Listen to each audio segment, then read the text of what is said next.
All right.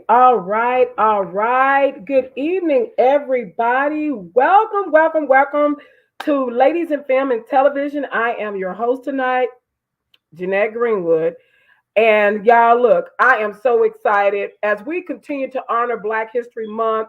Last week we had some guests on and they came on and just really blessed me. And I'm like, I'm the host. I'm trying to bless y'all, but they want to bless me with some words of encouragement. And I really enjoyed it. And I'm looking so forward to the night. I know that the two guests that we have coming on tonight are definitely truly going to bless you. So I'm going to ask you guys to do one thing for me in honor of Black History Month and these ladies that are joining us tonight to share with you, the audience, some things that we are praying inspire you. Could you share? Could you invite a few people onto this live?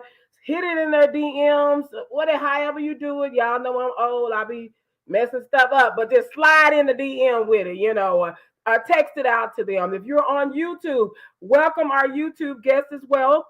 And if you're logging in, say hi. Let us know that you're here so that we can say hi back to you because I like being interactive, y'all. So I put on the real cute hair for y'all tonight. So I expect y'all to interact with me tonight, okay? All right, so tonight, as I say, our first guest, I am really, really excited about this lady. I have been watching her. I met her a couple of years ago through Darius McCrary when he came out and did a workshop for us. And she has just been a delight to be with us. And we're just super, super excited to have her as a guest with us tonight.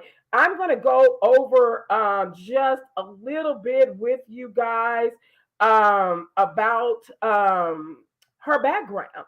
Now, this lady, let me tell you, she is no stranger to the entertainment industry, y'all. I actually call her the GOAT. And for those that don't know, see, I'm being cool right now. I ain't calling her no animal. GOAT means something nowadays. I learned it from my grandkids. It's the greatest of all times. And she earned that title, let me tell you, because with 33 years in this industry, entertainment industry as a publicist, she knows the ins and outs of what's happening. She has worked with some of the hottest stars, and that's including Eamon Joseph from Snowfall. Y'all know, throw that X up, Dez Bryant. Can we say Dez Bryant, NFL star? And the list just goes on and on and on. I don't want to keep talking about everybody because that's her job to tell who she's worked with. But not only is she a publicist, I am so excited. Y'all, this is what I'm loving too. I love the publicist side because all of this works hand in hand.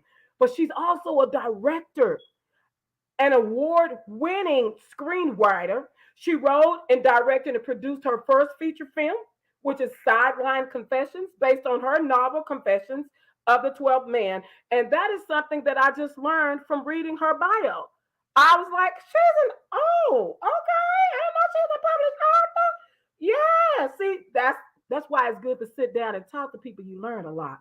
Well, she's written, and now, besides her being this fabulous publicist, she's also currently, right now, serving as executive producer for a reality show. Y'all check this out. Boss Ladies Club Dallas. So y'all, she's trying to bring some stuff to Dallas. So there's a whole show that I know I've been kind of seeing bits and pieces out there. They on set when they're working. So there's a whole show that we're going to talk about tonight, guys. And that's just to name a few. She also had a film, Jaded Confessions, and Inside Look that's out here as well. So I am so excited. I'm not going to prolong the time. Thank all of you for logging on. Continue to hit that share button. I gotta say this, y'all.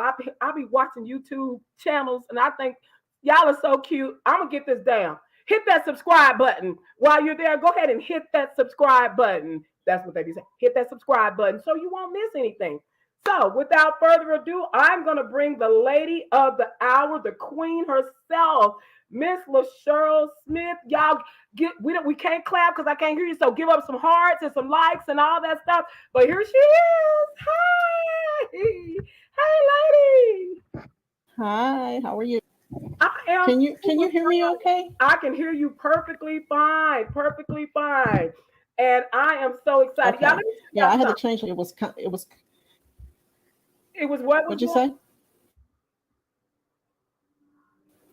It was break. I had a nice background, but I'm in my kitchen now. Oh, it was breaking up. Hey, it don't matter. We going wherever you go, we gonna talk. Just packing and roll. I'm still gonna be running my mouth. What's up, Johnny Richardson? We got people popping in. Hi, Johnny Richardson. What's up? We want to say hi to you and thank you so much for joining us tonight.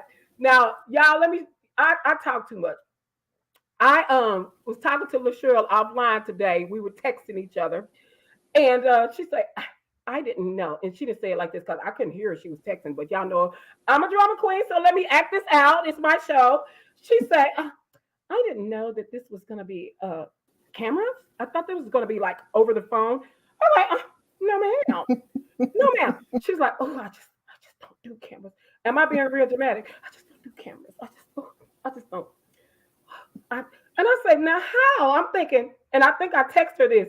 How is the woman that put everybody in front of the camera don't like the cameras? But y'all, here she is. And so I feel I'm very supposed to be blessed behind. and honored tonight because I got her from behind the camera on set with me. So y'all give it up for me that I got her out here to talk to y'all. I don't know how many people she's done this for, and I'm not going to even ask because I'm going to make myself feel good to feel like I'm the only one. So I raise the roof. Okay. Welcome, welcome, welcome, welcome, welcome, welcome. I just want to get into this. You're like number two. You're like number two. Oh, really? You're the Well, I'm still feeling good yeah. about it. I in front of the camera, so you're like number two. I feel good about this. I feel good about this. Okay. I got all my questions. Don't get mad. I got a lot. I got all my questions written down, so I am really, really ready. I've been learning from the best. They've been trying to teach me how to do Oh my. professional interviews, because I really just, I'm an improv. I can go off the top of my head, but today I didn't want to improv. I wanted to really just focus Hear me on some because things. can you hear me because it keeps breaking up. Like I catch every other I can hear you. word. Let me ask the audience out there as well, because it is a little choppy. Yeah. But anybody out there that you're watching, if you can help us out, because y'all know we've been dealing with this virtual stuff for 2 years, and so if you can hear her, because I can, but I want to make sure that you guys hear her as well. So if anybody out there, if you could just type in comments and let us know that if you can hear LaShirl, or if she's cutting up, chopping up a little bit. I'm waiting. Somebody gonna help us out. Somebody gonna tell us something. I can hear you, but it's like every other word. So Okay. And what about me? If y'all can tell me how I'm sounding as well. Somebody said something. Thank you, Anika. I can hear. You can hear both of us, Anika.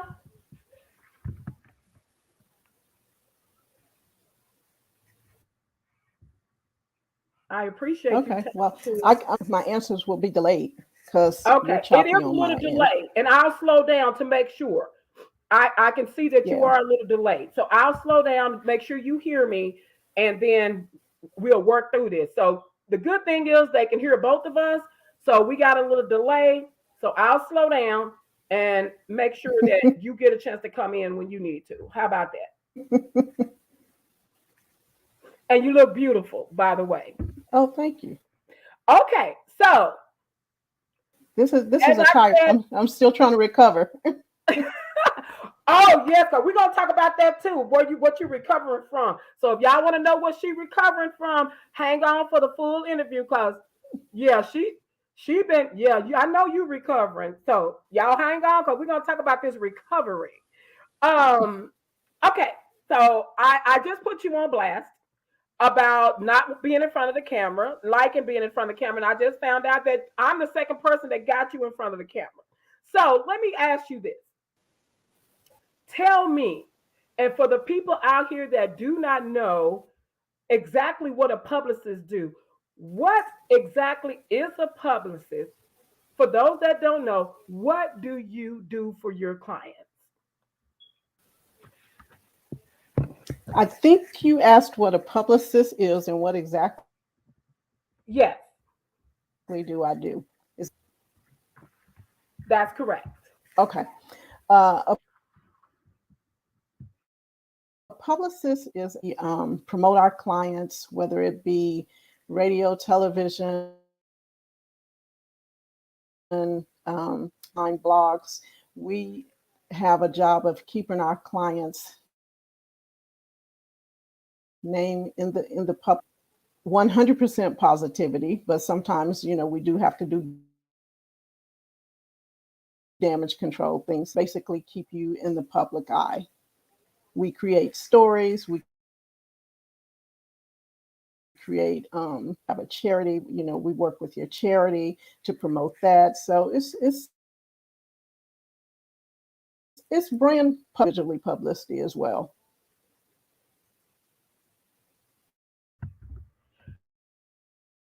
I'm checking on because I do hear us cutting out. Well, you cutting out. I was checking it to see. I want to make sure everybody hear everything. Because I did hear you cutting out. Um, I'm trying to see if anybody said anything. Because I did hear Yeah, I thought it was because I may not be close enough to the No, I can hear you perfectly fine. It but could be I'm an right here. internet connection. Yeah, yeah, I'm right here at the Yeah, I can hear box. you So perfectly fine. Oh, you're out by the internet box? That's weird because sometimes this stuff just it don't do what it needs to do. But I can and hear I you was like, loud oh, and let me clear. move closer. Yeah, I mean, I hear you loud Okay. Let me just and clear. ask It's again. a delay. Okay. Let me just ask again. Someone in the audience again, if you would be so kind and let me know if you guys are hearing every word LaShirl say. Because I did log in from another device and just to see, and it was kind of chopping up. Because we got some good questions coming up, and I want y'all to get all of them. So if somebody could tell me, I appreciate it.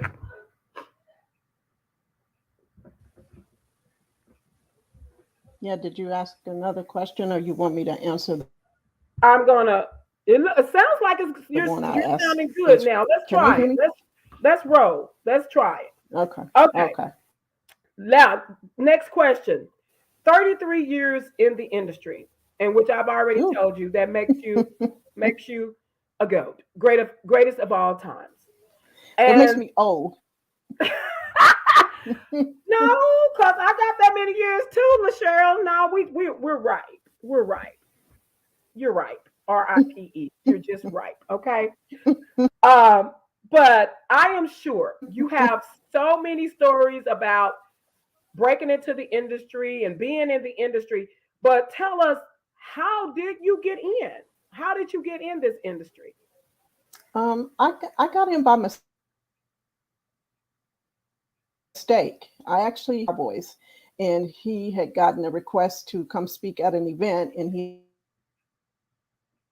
asked me if I would call him assistant, and I did. And so 2 days later, he was like, "Hey, I got another event request. Will you pay $500?" So he kept doing that like every week, and I was like, I can make some money on this. So and I was being an assistant, and then when I moved to California, and I was telling this job like, oh, so you're a publicist. I was like, oh, okay. I didn't even know what a publicist was Wow. until I moved to California. So the job that I was interviewing for actually was for a music management company. So I ended up getting the job, and I worked with like the late great George Michael, Jody Watley. So it worked out well by mistake. Well, you know what? I don't want to say that's a mistake. I say that's purpose. That was truly purpose for you to be able to just show up somewhere and then get pulled in. And 33 years later, you still here. It wasn't a mistake. That was purpose. That was truly purpose. Wow. Now I wasn't expecting that answer. That is encouraging. I need to show up somewhere and somebody needs to see Well, something. like you Okay. said, purpose. Yeah, it's purpose. I But gotta that's show up somewhere. Okay. So that was a beautiful answer. I love it. Now when you started in the industry, what was it like for African American women at the time? Because the role that you ended up accidentally getting, that was a major industry role that's still major. You got to have your publicist when you're big out here. So how was it for African American women 33 years ago? What was it like? And dealing with the celebrities and their lives, and has that changed much as far as what you had to deal with then versus our new generation of what you're dealing with now? So that's a couple of questions, but you can answer it however you feel. well, back then, it wasn't that many Black publicists. At least it was a handful of older Black women that were publicists. So those around my age into the industry, they kind of took us by the hand and taught us. Um, but the difference is, and I don't want to offend anybody, but you have bottle service girls. They can place an athlete or a celebrity in a nightclub in the VIP section. That's publicity, bottle service girl. But because a lot of people aren't familiar with what a publicist does, they tend to, and we're much more than that. So I would say, as far as publicity back then versus it's harder now because the seasoned publicists have to compete with the ones that are saying that they're bottle service girls and they're trying to be publicists. Oh, that's some juice, girl. Thank you for bringing that juice to my show. Oh, okay. Wow. I mean, hey, you know what? You know, LaShirl, you just seen me out here. I likes to keep it real. And we got to tell the truth because, especially with ladies in film and people that have wanted to get into this industry, there is a certain things that we should and should not do. So that's some good info. And I'm like, you see my eyes looking like, oh, okay. Wow. That's okay. Look, okay. Now, I know you work with so many high profile clients. You named off a few. You got a lot now. Um, I'm not going to ask you. I'm not going to ask you who your favorite client is because I don't want to get you in trouble. I don't want to get you in trouble because somebody, they're going to snitch on you. Say, did you hear who she said? But I think this is a fair question.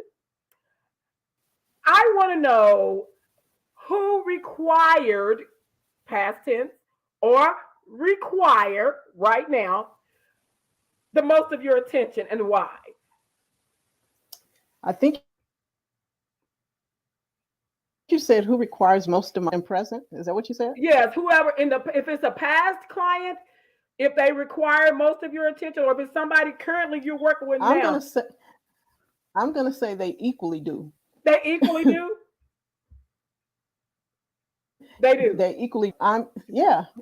If I'm paying attention to one client more than the other client, they're gonna let me know. So I don't. That's why I'm 24/7. I can't just. If a client is going to pay more attention to that particular client at that particular time, but you best believe they're going to let me know. Oh, you're spending a lot of time with them. So, yeah, They spoiled. it's crazy. My children. So it's like, Mom, you're not giving me the time that I need. So you know what, and that can truly happen. My mom had 5 kids, and all 5 of us are spoiled by her. So I can totally believe that. She didn't make a difference, even though my brother And sometimes he so the only boy, but she didn't make a difference. She still spoiled all 5 of her kids. So I can believe you do that, and I I do watch you. spoil them all. You do. I spoil them all. I can tell. I can literally tell. I watch y'all, and I can tell that you have this special. I don't know. I can tell that they just even from pictures of them hugging you, you can see I pay attention to a lot. And I can even see with the hugs, the compassion that they have for you. And these are individual, different pictures, different occasions.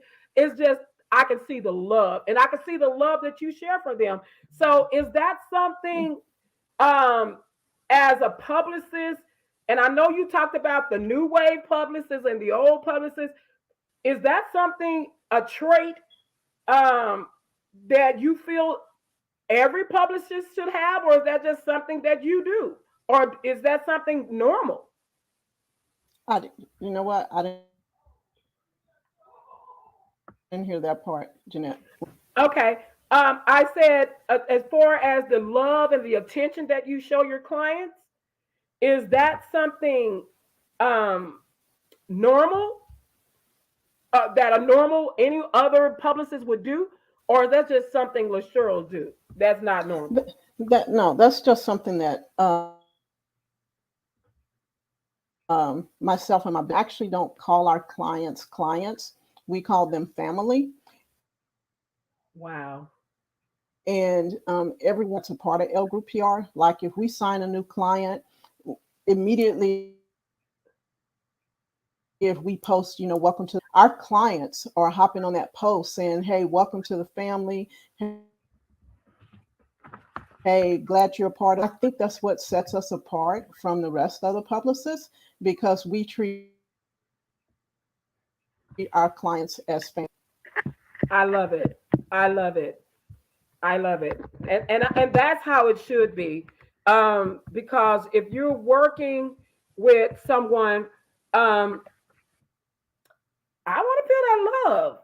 Especially if I gotta trust, because I'm trusting you with my life, honestly. Mm-hmm. So I should feel that love. I love it.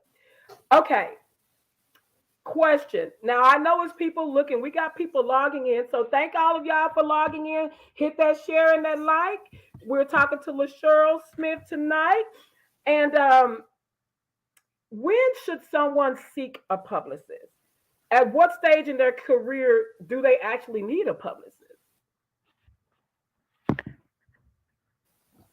Well, to me and they say, hey, I'm looking for a publicist. My question to them is,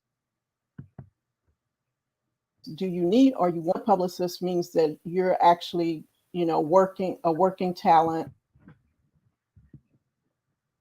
You have something says is you have in your mindset, oh, I got to build a team. So let me get my team together. It's usually don't accept a client until I know they have a project or if it's somebody that then I'll, reach out to them. But we usually don't work with people unless they have something Something going to on. promote. Okay. Okay. So basically, don't come looking for her and y'all ain't got nothing going on. She didn't say it like that, but y'all know me. I said it like that. Don't come looking for her if you ain't got nothing going on. So if you got something going on and you feel like you need a publicist and it's something Well, that's gonna you need that help, then reach out. well, let me say this. I have seen publicists, and I do see publicists that take on clients knowing that it's going to be difficult to promote to promote. And to Mhm. me, they're just taking the person's money. Mm. I'm And not about that money just because you come to me and say, "Oh, I need a publicist." Because if I don't do my job, then I'm a good publicist. So I don't ever want to put myself in that position. I want to be able to make sure that I can actually in your career as far as publicity. right. That's good. That is good. Okay, moving on. Now, we know that you're a publicist, but you're also an executive producer, and which I learned something new about you, that you write, and I think you told me that before, but I evidently must have forgotten it. But you write, and you got this um, reality show that's that you guys been working on. I've seen you guys on set. Um, I think you was pre-pandemic. Y'all was doing some things and kind of Hmm. during. But tell us a little bit about that show and about all the things that you're producing. How does it feel to be an executive producer? That's a hard job. It's just more work added to my plate, but at least with an executive producer, and I won't have to go back and correct it, anyone with anything. So actually, the Lyft president, Michaela Darson, she's partnered with me on the Boss Ladies Club to possibly have that, come to life this year, hopefully. Sometime, after the.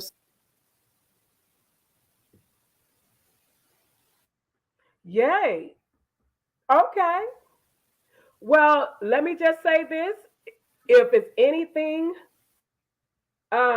you need from us, ladies in film and television, let us know. I know how to hold a boom mic. I just took Freddie class. I know how to work a few little mics. And no, I'm serious. I will get behind the set and I will hold some mics. I can, you know, I'm gonna involve some people from pull us in, girl. We Lyft ready to that I'm work. working on. So look forward to that. Yes, ma'am. We're here for you. We are definitely here for you. Okay. Now we know that something you just got back in town and you said you still recovering. You was out there for a minute. Out Hmm. there at the Super Bowl. What was y'all doing out there? I know, but you tell them what you was doing out there. We we had 6 events that we coordinated. Had tons of stuff that our clients were involved in. So I was there from the 15th. So we did all of those events within a 2-week period. So it was very tiring. So I'm recovering now. And you know what? Oh, it looks like everybody. I mean, even with what you guys had going on, I was just going from TV to TV, from social media to social media, just to be part of the game. It looks like everybody just had a great time. I think everybody was just ready to get out of this house, get out of this, just get out. I mean, just forget everything Yeah, that's been going on. Let's just have fun. yeah, it was definitely a good time. I kept everybody busy. I'm Phoenix for next year's Super Bowl. Well, I don't have any cigars or anything, but if But I you see your need me, expression. if I can host or something, I like to talk, just whatever you need me to do, just drag me along, okay? Just drag me along. You just want I just want to go. I just want to go. to be a And part. I just want to be a part. I just want to be a part. And then you know what? And honestly, I'm laughing, but I'm serious. And not just with you. People see me as this person that laugh, talk loud, but I if I don't have to get out, I don't want to. I don't have to. And I that has been like with my mentor, that's been one of my coaching sessions, is that you gotta Hmm. network. And I'm like, I don't want yes, you gotta get out. So seriously, hold me to that and just make me get out. And I'm not gonna argue no more. I have argued in the past, but I do need to get out, seriously. So I like to see how you got your clients and everybody moving around and about. I really need to do that. So, do you have any clients like me? I'm the silent networker. You won't even know that I'm networking See, because I'm doing this, and I'll leave and be like, "Oh, we have 2 more clients that we're signing." girl, you got to teach me. She a silent killer, and they're getting it, and nobody even know. That's what I'm talking about. Well, I have one more question. What or who keeps you driven? What'd you say? I'm sorry. That's okay. I know we got some cutting out. What keeps you driven or who keeps you? Is it a person that drives you, or is it just something? What drives you to What share? Dude, this is a what lot. You deal with a lot of people. What drives you? what I don't do 9 to 5. And I know if I don't keep hustling with my clients, I'm gonna have to go get a 9 to 5. And I'm too old one to get a 9 to 5. Everybody tells me That's a it's good break answer. time or lunchtime. So that's what Good answer. keeps I'm me right going. there with you. I'm right there with you. I just got through with a 9 to 5, but they got through with me, and I'm like, okay, I'm going to have to figure this thing out because I'm lost in the sauce. I definitely get it. That's a definitely a good answer. Well, everyone, oh my God, this has been amazing. I want to thank you so much for joining me tonight. I want you to keep shining, setting the bar for us African American women in this industry. Those of you that are out there that are wanting to know, want to learn from the old school way, because I heard that new school way. I don't like that. I want y'all to learn with class. And that is what Ladies in Film and Television is all about. We are a small boutique organization, but we want to be able to teach things in class. And she's actually joined the organization to teach us some stuff. And let me tell y'all something. You can never be too big or high and mighty that you can't learn. You got to be able to always take criticism. You got to be always ready to learn and go higher in what you're doing. And I applaud you. 33 years on what you call a mistake. I don't call it a mistake, Queen. I call it a blessing because you have been placed in areas that people have worked hard for and still ain't there. So you was just in the right place at the right time. I want you to let us know how can we contact you on your social media or emails, and I'm going to type this in while you're talking so that they can get this. So you go, and I'm gonna be typing. Well, like I said in the beginning, I really don't do interviews because I'm such a behind the scenes person, but I appreciate you can reach me at L Group PR, and that's across the board on Twitter, Facebook, and also my personal Facebook is LaShirl Smith. Okay, so L Group PR across the board. I'm gonna put it just like that across the board.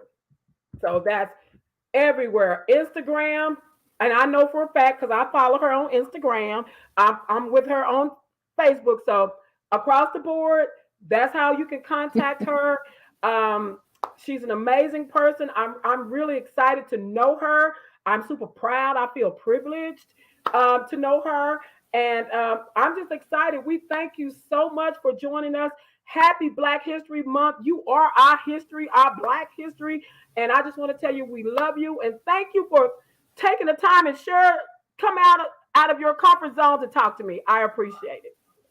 Thank you, darling. I appreciate you. All right. Good night. Thank you. All right. And y'all, I wanted to just while since she's before she I got something I wanted to share. And before I bring my next guest up, just a few pictures of some of the people that she's worked with. So, y'all, let me just share. I put a little collage together so y'all can see that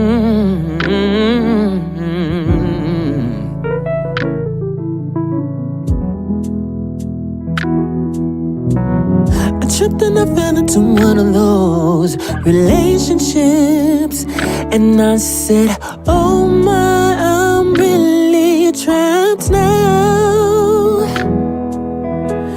I thought it was the best thing that I could ever have, I could ever need.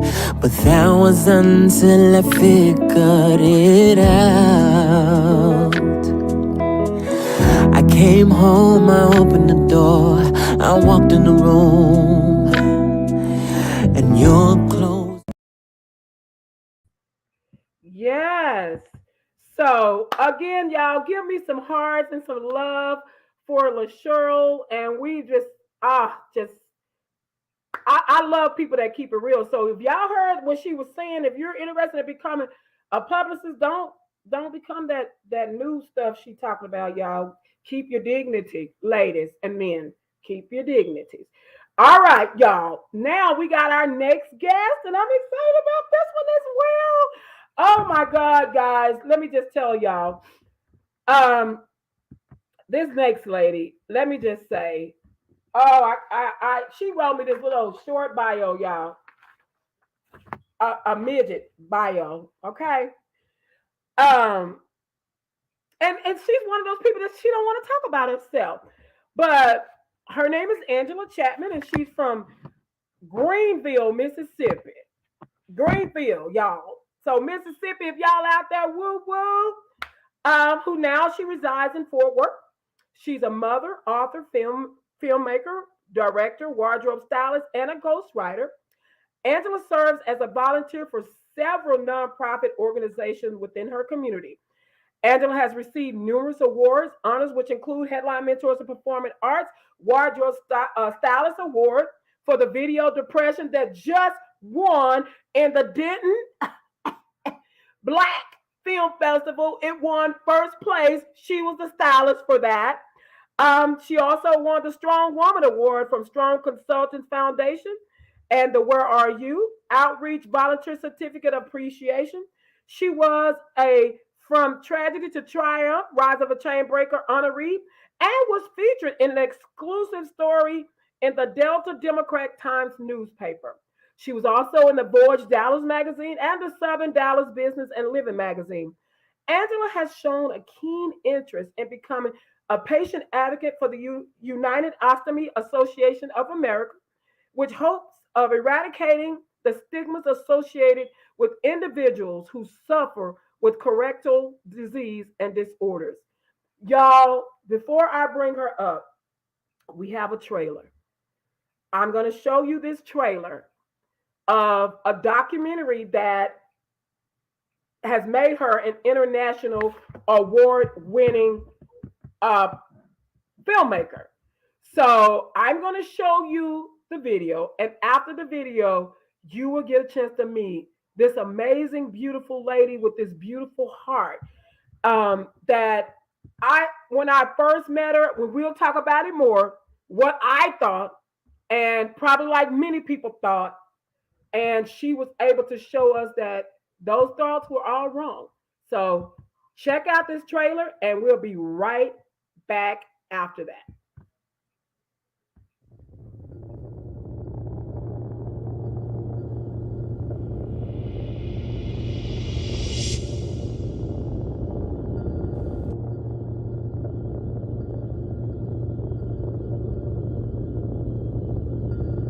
From inside of my childhood, it was not what people would expect.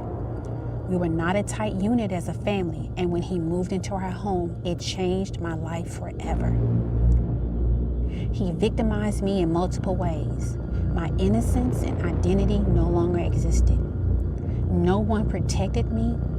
No one saved me. I was ashamed. I felt guilty. The traumas were so severe that I didn't know if healing was even possible. To escape from my past, I ran away from home the night of my high school graduation to meet the man I would call Granddaddy. I lived a carefree life in St. Louis for the short period of time that I was there. On my journey to Texas, I quickly got married and divorced.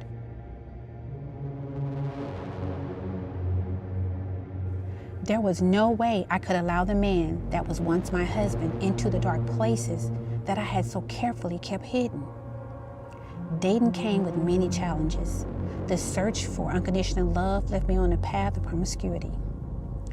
My body was supposed to be my temple, yet I compromised it along with my faith. Men took advantage of my vulnerability. They professed their desires and eventually maneuvered their way into my sacred place.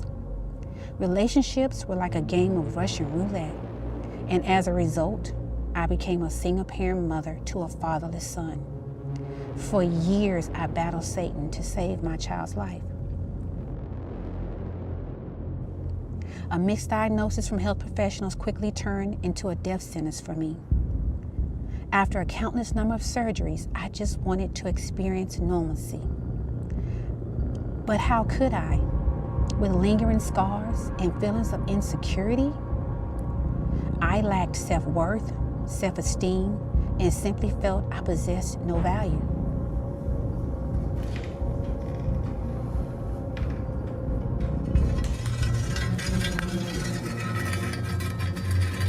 To live in God's glory and His purpose for my life, I must unbury all the secrets and tell my truth, the bald truth.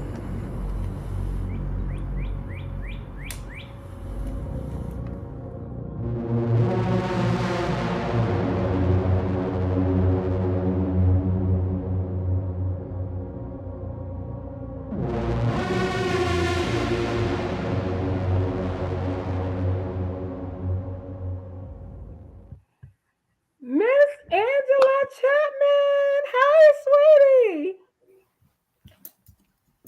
How are you? I'm doing well. How are you? I am wonderful. Welcome, welcome, welcome, welcome to Ladies in Film and Television. Tonight's special segment for our Black history in the community. We just had an amazing interview with LaShirl Smith that gave such powerful information for our community, our people.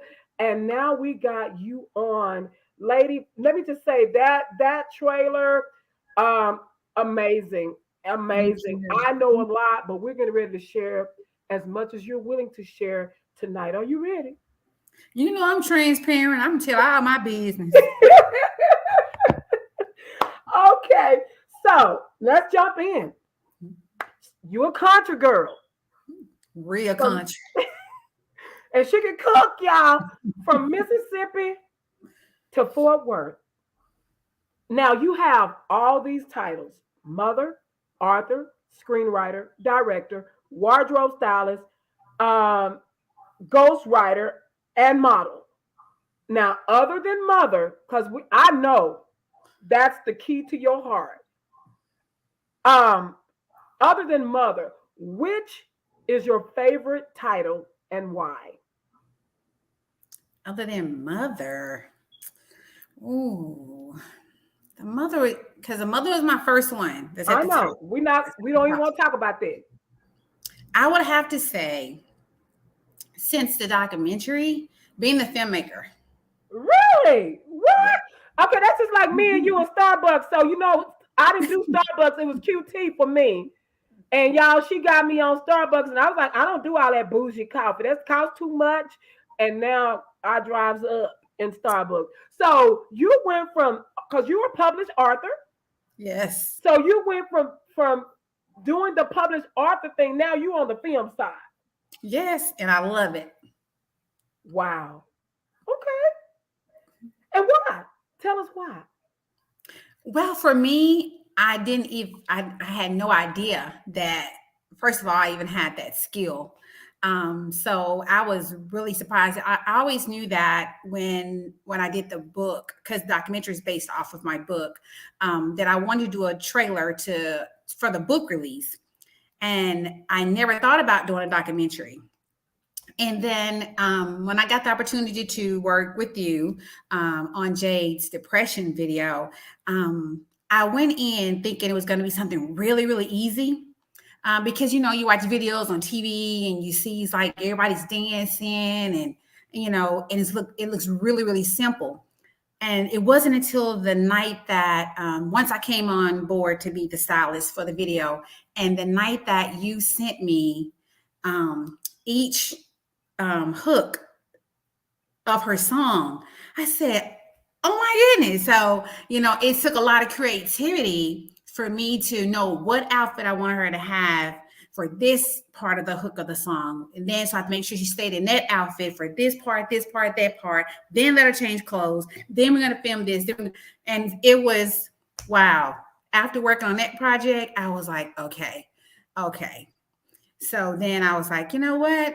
I want to just, maybe dabble in it, see what it was like. So once I reached out, when I came up with the concept that I wanted to do, after I did the book, I wanted a documentary based on the book.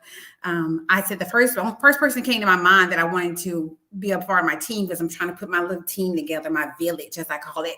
I called Freddie.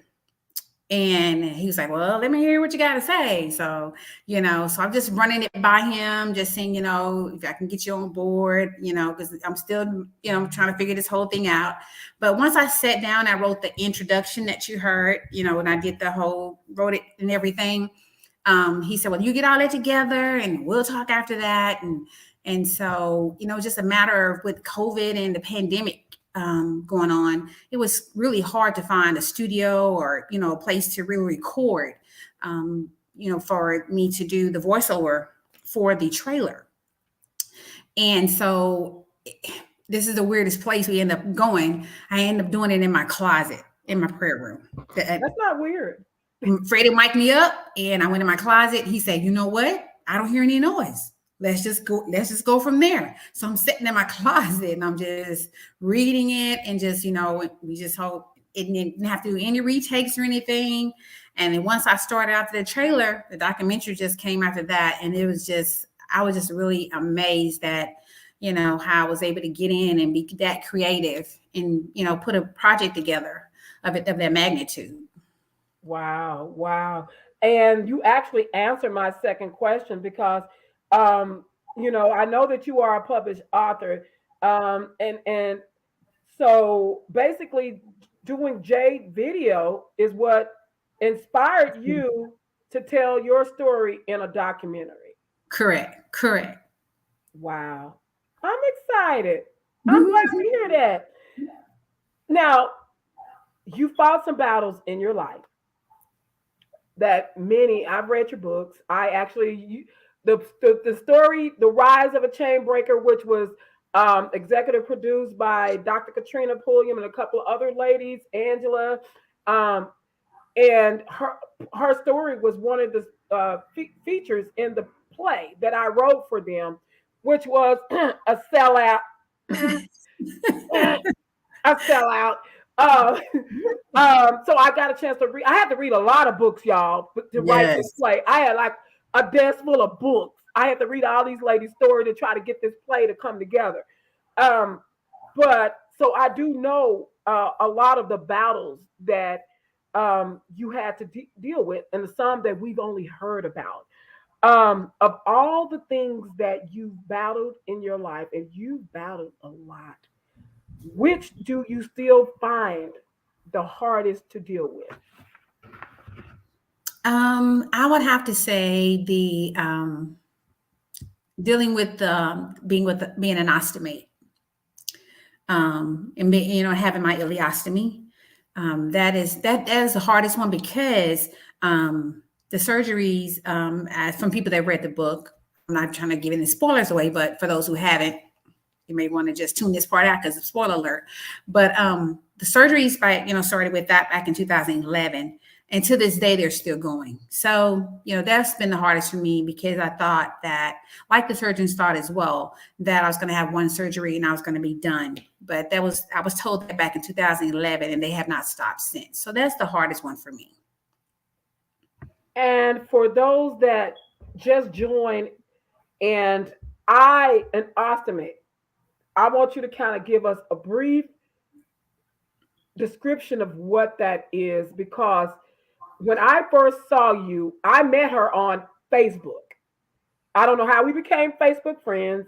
I don't know how, but I saw her, and I saw this beautiful bald lady. And I'm just going to be honest, because y'all know I'm honest. I already told her. I thought she had cancer. I thought she was a cancer patient. And finally, when I got close enough to ask, and that was not it. That is not, she don't have cancer. So to all of you that are looking at her beautiful self, I thought the same thing. So explain to them briefly, when you say an ostomate, what is that and what caused that? Well, it's really a rare colorectal disease that I have, that is actually called, the correct term for it is called colonic inertial dysmotility. And what it actually did was, having that disease prevented me from having normal bowel movements. And so I wasn't able to go to the restroom like, everybody else.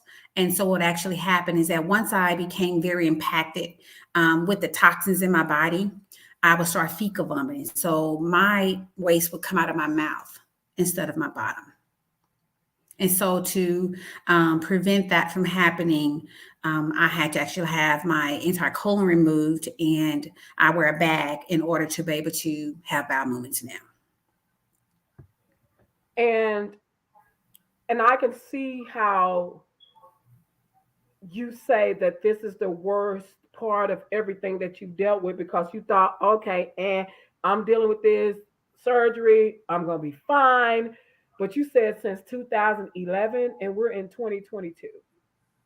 So 11 years. And, Yes. and you're still having surgery. Yeah, I just got out of the hospital October. I had a bowel obstruction, and now my colorectal surgeon has said that we're going to have another. I have to have my surgery. I have to have another surgery. So I've had it moved all over my abdominal now. The stoma, which is a small piece of the small intestine they left, so that I can be able to have an output from the toxins, so they can be able to leave my body and actually go into the bag. But it's been moved now I've had it moved 5 times. So we gotta find a place to move it, because I have to have it done again. Wow. And this is like a part of her life, if she hadn't told me, because she hides it. If you see her now, where is it? You'd be like, where is this bag she's talking about? And just beautiful, well put together all the time. I would have never thought that you were dealing with anything. And I'm gonna tell you something that I like most about you. She's such a giver. And a lot of times when people are going through things, they want you to know they're going through it. I mean, for real. They want you to know that they're going through it. Are they gonna? And some people have pity parties, y'all. I'm just being real. How you doing today? I'm acting it out. Hey, how you doing today? Girl, I gotta go have a surgery and I'm about to die. And not saying that I don't care, but oh my God, now I'm in the dumps. That's not her. That is not her.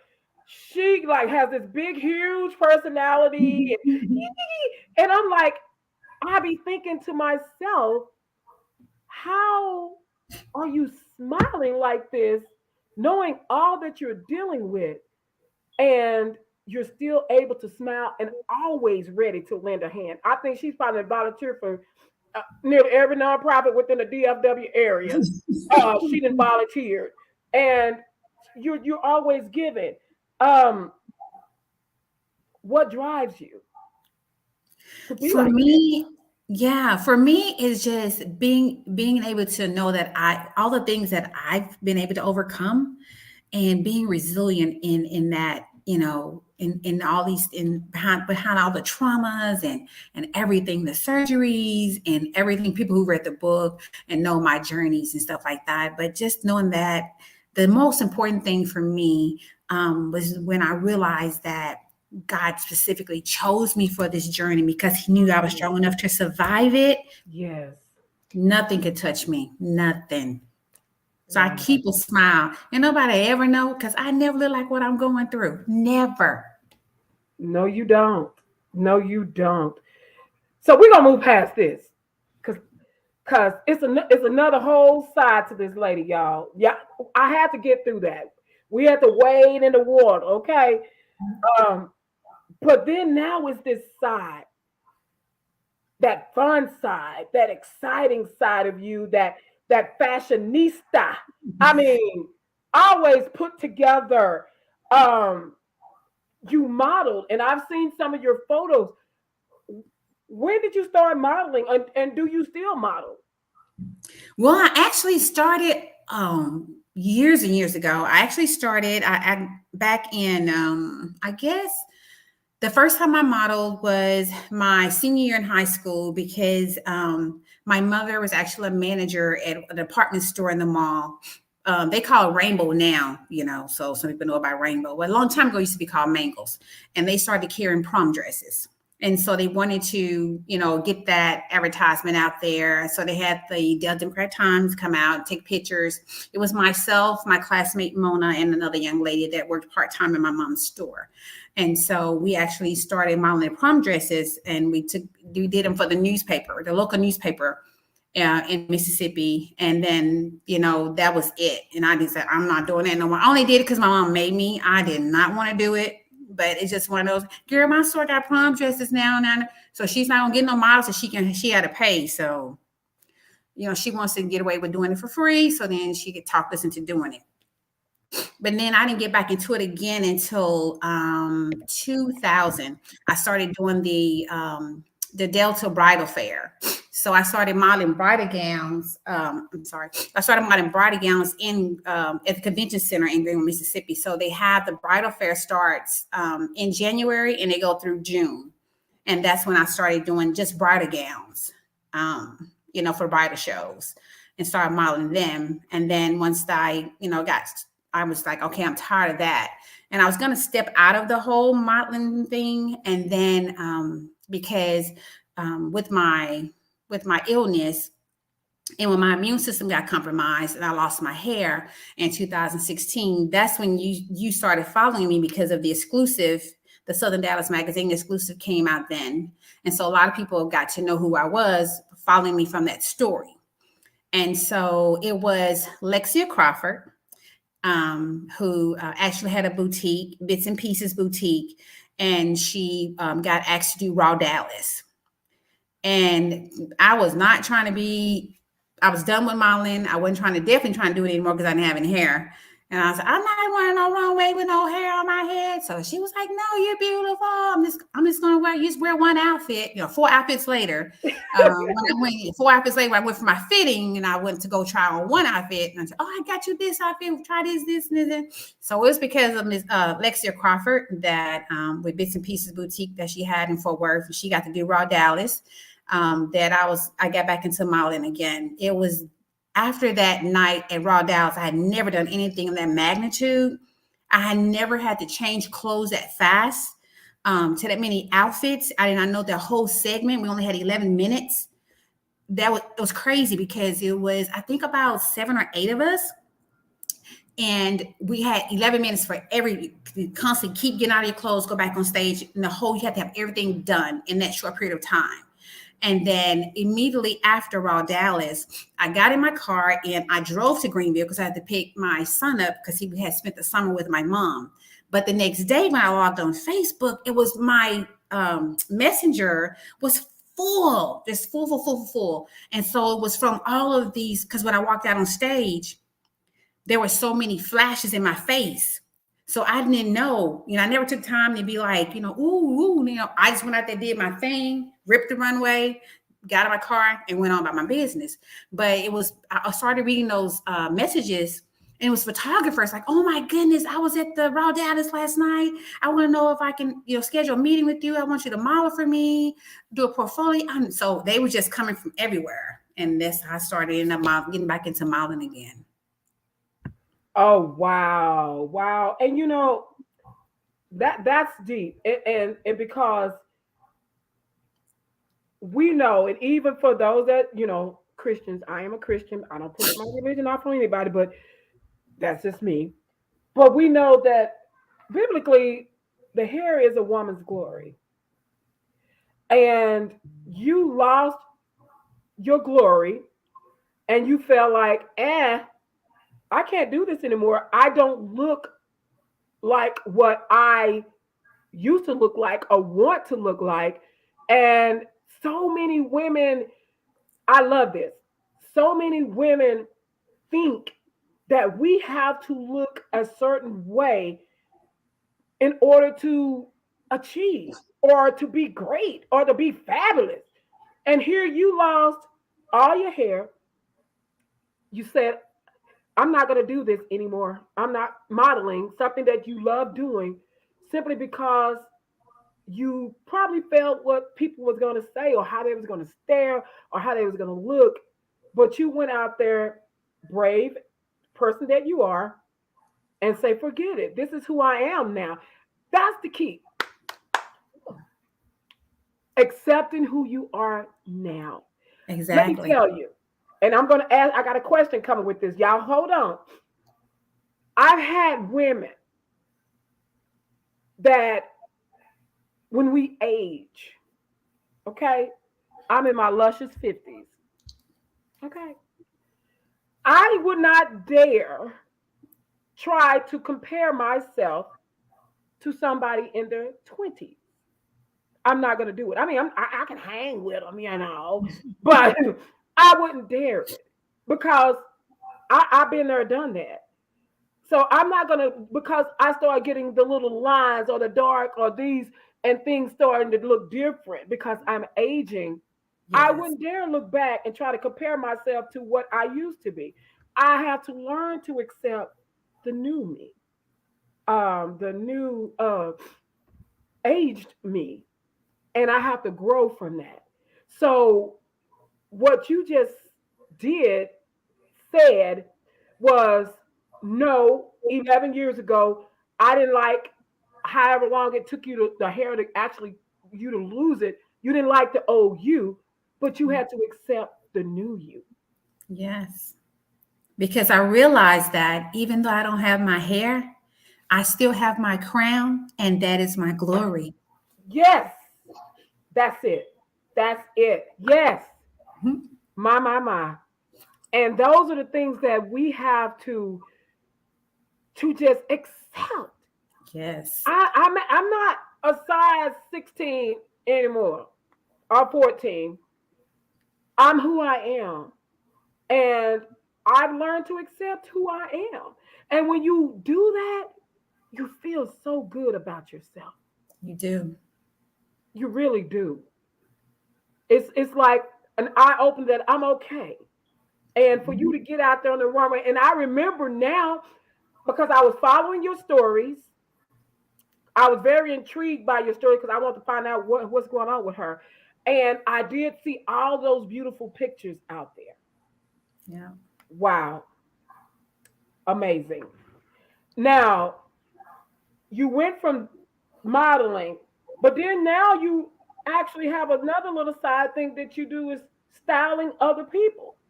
Yes. Yes. And I know several people that you've styled. And I just like I asked LaShirl, I don't want to ask any questions to get you in trouble by saying who was your favorite person you styled. I can't say that without you getting that inbox DM be blown up again. Oh, she. But what was let me put it this way. What was one of the most inspiring persons that you styled? Let's put it that way. And one of the most several, but something that's about this person and the reason you styled that just it was just something. I would have to say that would be Namari Gonzalez. Okay. And the reason why, because when you in that position or have that, for me as a stylist, I'm used to, if you call me, that means you need me. Right. And so, but some people that I've had the opportunity to work with, they don't, they say, well, okay, here's the deal. Okay, Angela, I don't get rid of none of this stuff. But I do need something, so for me, it's a matter of when I go through the closet and I'm looking at stuff from 1984, 76, 63. And it's like, isn't there this, and it's hard for me like to, and I had to get into doing this, like, this stuff's not come back in style. Some people, some stuff do, some stuff has come back. And so you find people kind of hold on to things because some things are retro, they're coming back, but some things aren't. But for me, when I have and I call them clients, and so when I'm a stylist and I get called to be, to help a client, then it's about you. I want to change I take you out your whole comfort zone, take you out of your comfort zone. And sometimes I get a little hesitation, and like a tug of war, pulling teeth. But with her, she allowed me to just get in her closet and we go to the store. And I even started teaching her how to, well, not teach her because she thought she wanted to learn how to thrift because that's my thing. That's my specialty. But once I took her and it's just like, she became overwhelmed. First time I took my son, he became overwhelmed. So it's not for everybody.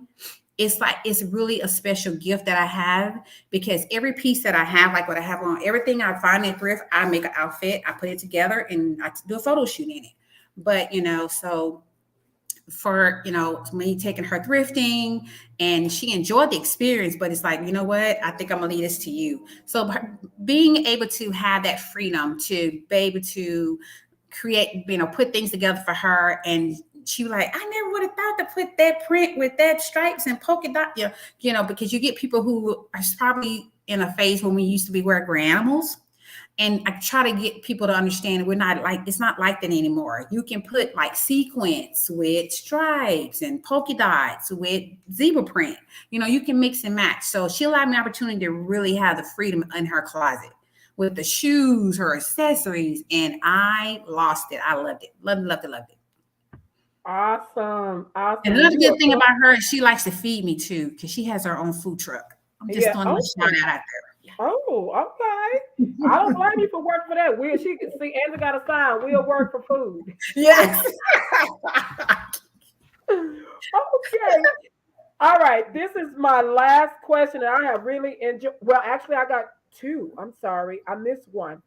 If you had to talk to your 16-year-old self, knowing what you know now, what advice would you give to 16-year-old Angela?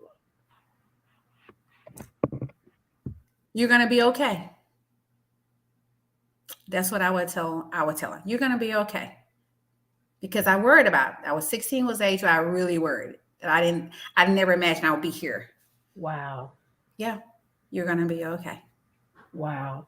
Because you here, so you made it. Yes. I love it. Yes. I love it. Well, this month is Black History Month. Next month is actually Women History Month. Yes. And you fall into both categories. A Black woman making history. But name something you feel, it doesn't matter what anybody else feels. We're talking about Angela, that you feel you have done in your life that has placed you in the category as a Black woman that made history. I would have to say the awards that I've won for my documentary. Okay. Yes. Because when I went into it, that was not something that was never my goal. My goal was basically to share my story. And I had no idea that people all over the countries that I've never even visited, would be so impacted. My story would impact so many lives and make a difference. Yeah. Wow. So I would have to say, yeah, being a filmmaker part, yeah. Okay. Now you produced your documentary and it is winning film festivals. What advice would you give someone that has never written anything but have a story to tell? What would you tell them to do? Believe in yourself. Believe in yourself. Because a lot of people that have that story to tell, they have doubts. They don't think that they can. But I just tell them, believe in yourself. And if there's a situation where you do have a story and not quite sure how to tell it, I am a ghostwriter.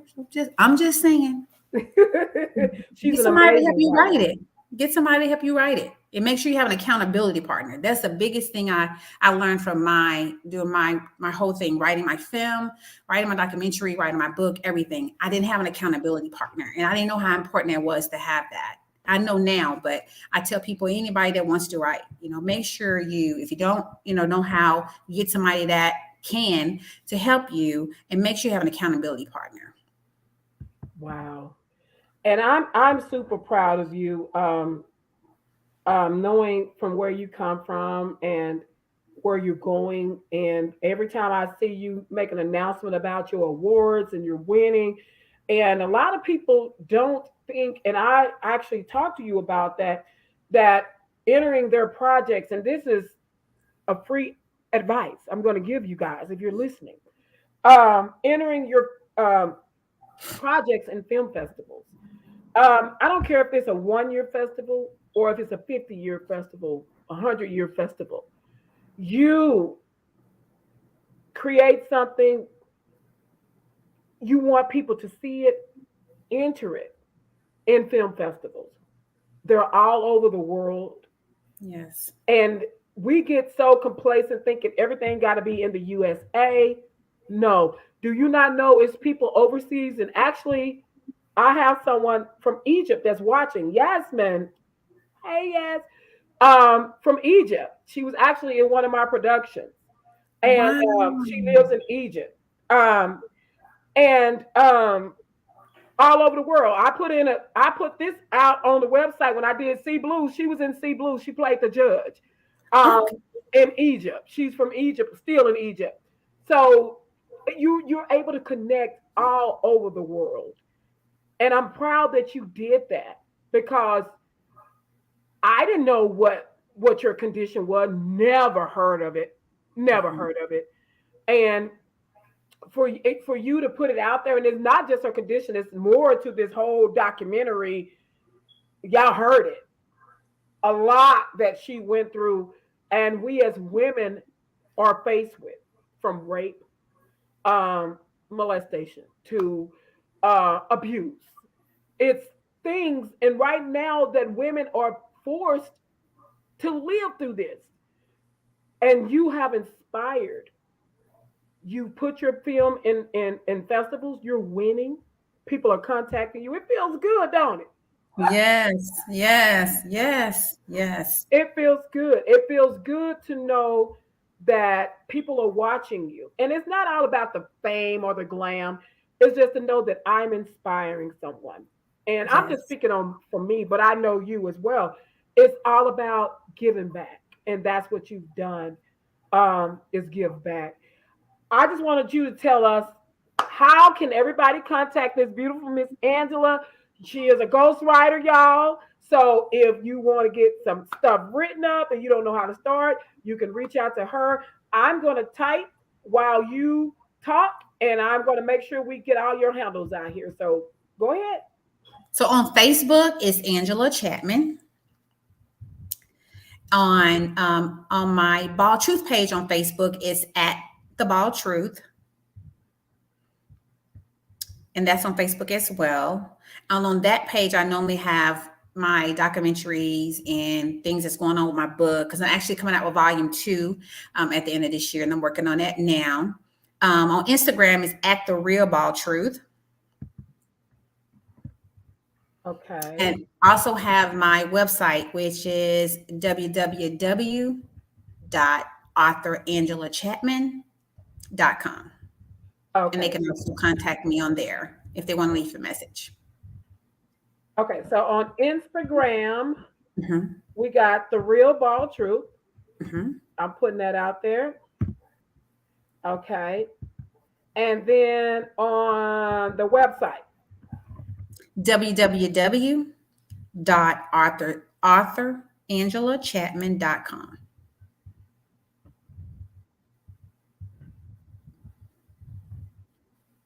hope I spell AUTHOR.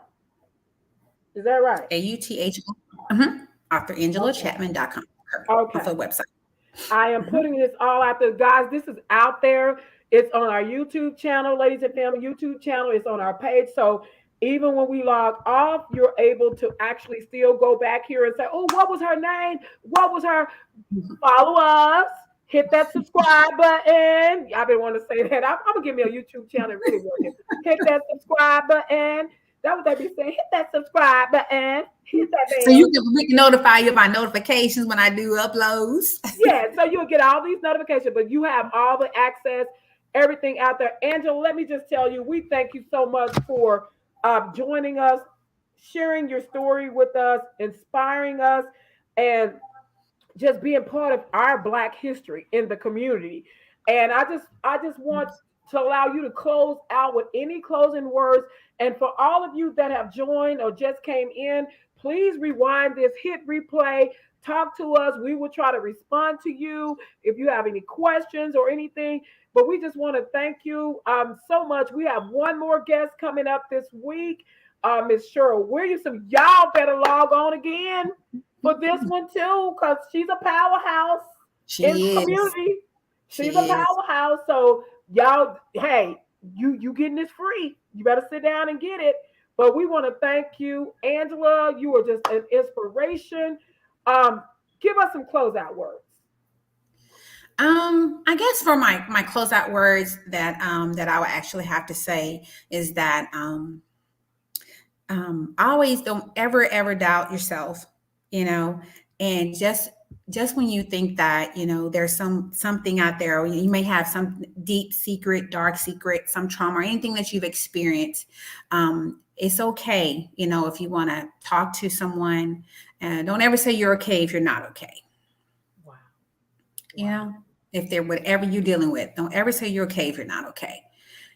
So that's why I learned that. And I just put my truth out. So, and I'm very transparent, but not everybody's like that. And I understand that, but it's just like, sometimes I would say I was okay and I wasn't okay. Wow. That's good, because we are programmed to say, and I do it. Hey, Jeanette, how you doing? Oh, I'm okay. Mm-hmm. And really, I want to say, that's what I really want to do. Exactly. Yes. Wow. Yeah. Wow. Because a lot of people, like you say, we're in a time and a frame where we're dealing with a lot of mental illness, and a lot of us don't want to, we don't. Being growing up as an African American, especially in the South, when I knew that I needed, that was something I needed, going through the traumas that I went through. But I was told that Black people don't see shrinks, and there's just myths. Don't ever believe that, because mental illness is real. And I always just say I was okay but that's all I knew. I suppressed everything, and I wasn't okay. But I'm glad that I am now, though. So don't ever say you're okay if you're not. Get help. Wonderful. Y'all heard that. Get help, because it is a lot. Mental illness going on, people committing suicide, and that's a painful thing. That's a painful thing for the ones that are left as well as the one that left. It's painful. So thank you for plugging that as well. Thank you for that. We need therapy, and there's nothing wrong with getting a little therapy, y'all. We got to get it. So thank all of y'all for sharing. I love all the comments. Thank y'all so much. Hi, Michaela, Anika. Thank you so much for chit-chatting with us. Yasmin, thank you for tuning in all the way from Egypt. This is just like amazing to see you on with us. Kendra, thank you so much. We appreciate Susan, all of you that jumped on. Norris, thank all of you so much for jumping on tonight and giving us love. We got to get it back in the community, y'all. And that's what Ladies in Film and Television is all about, is showing love to those that are out here that need those hugs. And we're giving some big virtual hugs tonight. I love you. Thank you so much for joining us. And y'all have a good night. I want to do a shout out to all I heard a couple of names on there from Greenville, Mississippi. Woo woo. Okay. I just want to thank y'all for coming out and supporting me. I love y'all. Oh, well, good. Because one of them said, hey, Nisi, was that your aunt? Did I call out an auntie name? No, that's my nickname. So who said that? Oh, Nisi is the nickname. Trina Washington. Oh, so it got to be somebody from Greenville, because don't nobody know my nickname like that. So Nisi, because I'm like, is that her auntie? So no, Nisi, that's my nickname. Yes, that's what I said. If somebody said that, they from Gville, they from Greenville, Mississippi. That's right there. Yeah, that's Trina. She lived. Yep. She lived in the same neighborhood that I grew up in. So yeah, thanks. I love Trina. Trina, girl. Yeah, if I said they call me Nisi, they got to be from Greenville. All right, girl. Well, hey, Nisi. Well, thank y'all. I enjoyed talking to you. I've had some amazing interviews today, and I appreciate you guys. Please tune back in Thursday. Let's continue to lift up our history in the community, and log on and hit the like so you'll get your reminders. So we'll come back. I'll be back, and we only have one person on Thursday, and so I think we're interviewing at 7:00 with her. So come back Thursday at 7:00, because this powerhouse right here She's gonna help me and Angela get these things produced. Okay. Yes. Yes. So Most y'all better come definitely. back. Don't say I didn't tell Yes. y'all. All right. Well, good night, sweetie. Love you. Thank all of you again for joining us tonight. And y'all have a blessed night. Ladies and Bye. Gentlemen Television, we'll be back Thursday.